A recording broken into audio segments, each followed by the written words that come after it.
Rapidement à présent, une petite vidéo pour vous expliquer comment contrôler un filetage, parce que ça peut être super pratique pour vous par rapport à vos projets. Donc il y a une fonction qui est déjà intégrée, qui est sympa. Donc bien sûr, ça commence par le scanning de la pièce, de la partie filetée en l'occurrence, c'est ce qu'on a fait. Définition du point de départ de pièce, du point de fin de pièce, ça vous connaissez. Ensuite donc, les fonctions de filetage, elles se trouvent définies ici.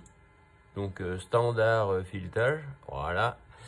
Donc là, si on va voir dans le détail de la fonction, bon, vous mettez le nom que vous voulez, il n'y a pas de souci. Et la mesure, elle se fait dans une fenêtre ici, verte, que vous allez positionner sur le filet à analyser, sur la zone à analyser. Par exemple, celle-ci. Voilà, vous définissez la zone dans laquelle vous allez faire toutes les analyses, les mesures du filet observé. Et pour ces analyses, vous allez pouvoir choisir donc dans les gammes de filetage standard ou pas. Nous, c'est du filetage standard, c'est un tampon de contrôle qu'on a, et c'est du 14. Donc on va choisir le M14 au pas de 2. Et ensuite, il faut aller choisir dans toute la liste des caractéristiques que vous pouvez sortir du filet, voilà, ce que vous voulez récupérer. Tout est désactivé au départ. Donc si vous lancez la fonction, la calcul, elle va vous dire qu'elle ne peut rien faire. Voilà. Donc là, si vous voulez connaître le pas en avant, hop, on active et on récupérera le pas dans le rapport. Si vous voulez connaître le diamètre moyen, vous activez. L'angle d'hélice, on active, par exemple. On demande un petit calcul et on a tout. Alors, on a tout, sauf que là, c'est pas forcément visualisé à l'écran.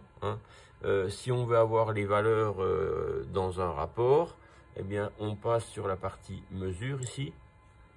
Voilà, et on lance la mesure. Donc, voilà, et là, on récupère à l'écran les mesures donc du diamètre moyen, du pas de 2, c'est pas mal pour un calibre de contrôle, l'angle d'hélice, et ici sur la partie droite sur l'image, on peut voir visuellement, forcément, dire les paramètres qu'on a mesurés. Donc voilà quelque chose qui peut éventuellement vous dépanner rapidement et avec une bonne qualité de mesure, plus qu'au micromètre.